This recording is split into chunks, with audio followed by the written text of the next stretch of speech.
نحمدہ و نصلی علی رسولہ الکریم اما بعد۔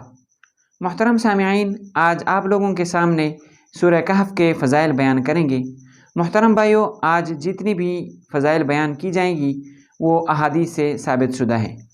محترم بھائیو، رسول اللہ صلی اللہ علیہ وسلم فرماتے ہیں کہ جو شخص جمعے کے دن سورہ کہف پڑھ لیتا ہے تو اس کے لیے اس جمعے سے آنے والے جمعے تک یعنی پورا ہفتہ ایک نور روشن رہے گا۔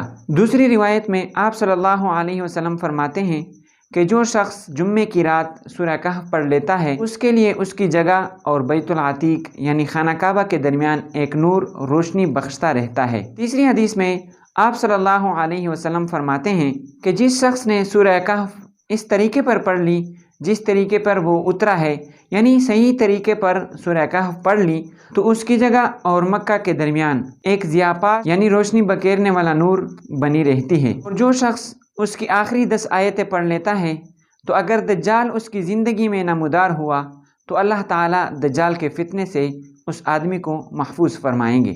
اور ایک روایت میں آپ صلی اللہ علیہ وسلم فرماتے ہیں اگر سورہ کہف کی شروع کی 10 آیتیں کوئی آدمی پڑھ لیتا ہے اور اس کا معمول بنا لیتا ہے تو اللہ تعالیٰ اس کو دجال کے فتنے سے محفوظ فرمائیں گے۔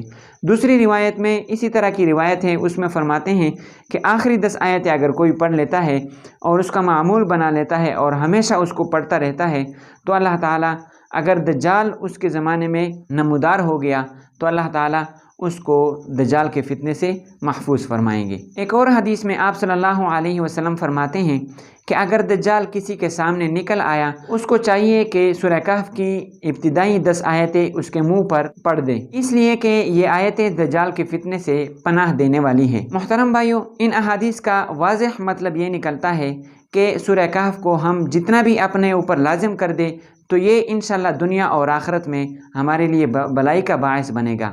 اللہ تعالیٰ سمجھنے کی توفیق عطا فرمائے۔ وآخر دعوانا ان الحمد للہ رب العالمین۔